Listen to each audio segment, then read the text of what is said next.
Bihar voter list के revision में form भरने की डेडलाइन खत्म हो चुकी है। चुनाव आयोग 1 अगस्त को वोटर लिस्ट का ड्राफ्ट भी जारी करेगा, लेकिन इससे पहले विपक्ष लगातार इस मुद्दे को लेकर अटैकिंग मोड में है। राजनीतिक दलों के नेता पटना से लेकर दिल्ली तक सरकार को कोसने में जुटे हैं। एसआईआर के मुद्दे पर मल्लिकार्जुन खड़गे ने कहा कि सरकार लोकतंत्र को दबाना चाहती है। पूरे देश तक उनका मंशा है कि गरीबों को वोटिंग से निकाल देना, और वो खुद ये चाहते हैं कि एलाइट लोग ही वोट देना, लेकिन ये लोग डर के मारे आज ये रिवाइज करने की जो कोशिश कर रहे हैं, ये बहुत बुरी बात है। इससे देश का भी नुकसान होता है और लोकतंत्र का नुकसान होता है।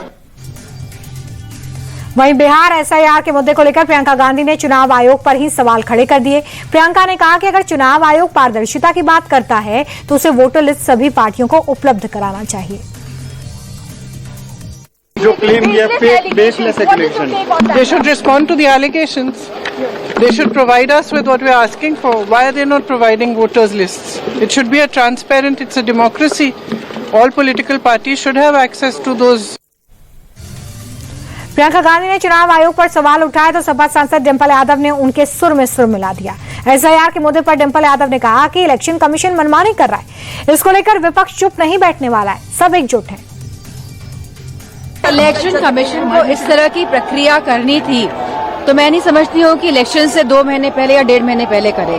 अगर इनको इस प्रक्रिया को सही अंजाम पे पहुंचाना था तो जिस तरह की चीजें इलेक्शन कमीशन कर रहा है कि जिस तरह वोटर्स हम सुनने में आ रहा है लगभग 45 से 50 लाख वोटर्स पे इसका असर पड़ेगा, और इसको ही पारदर्शिता इलेक्शन कमीशन द्वारा नहीं दिखाई जा रही। वोटर लिस्ट रिवीजन को लेकर सिर्फ विपक्ष का बवाल नहीं है, जेडीयू के अंदर भी घमासान है।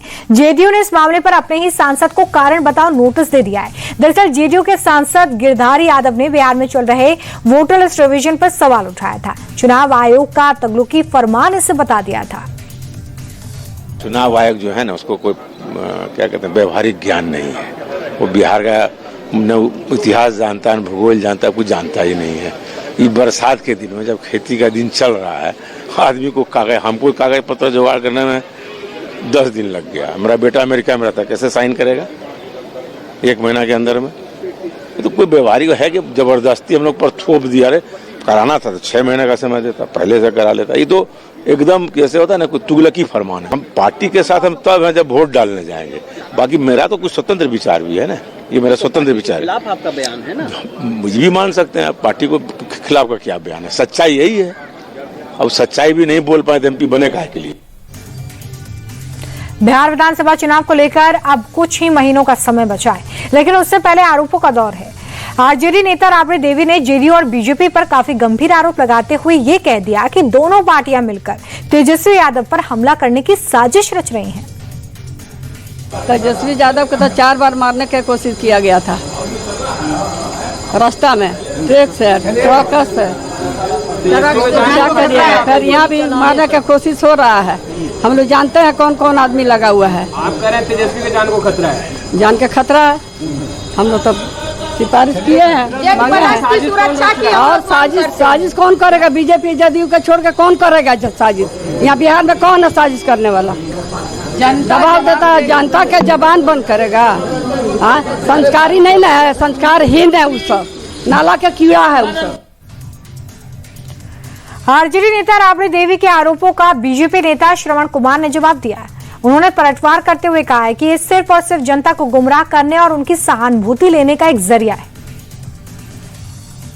अब इस तरह के बात अगर बोलते हैं तो उसकी जांच करानी चाहिए, उनको जांच की मांग करना चाहिए। कौन मार रहा है अगर उनको मालूम है तो खुलासा करना चाहिए। तो सिर्फ और सिर्फ टीआरपी बढ़ाने के लिए और जनता का उनको लेने इसका जनता का जो है आशीर्वाद लेने के लिए, जनता की सहानुभूति लेने के लिए इस तरह के शब्दों का इस्तेमाल करते हैं।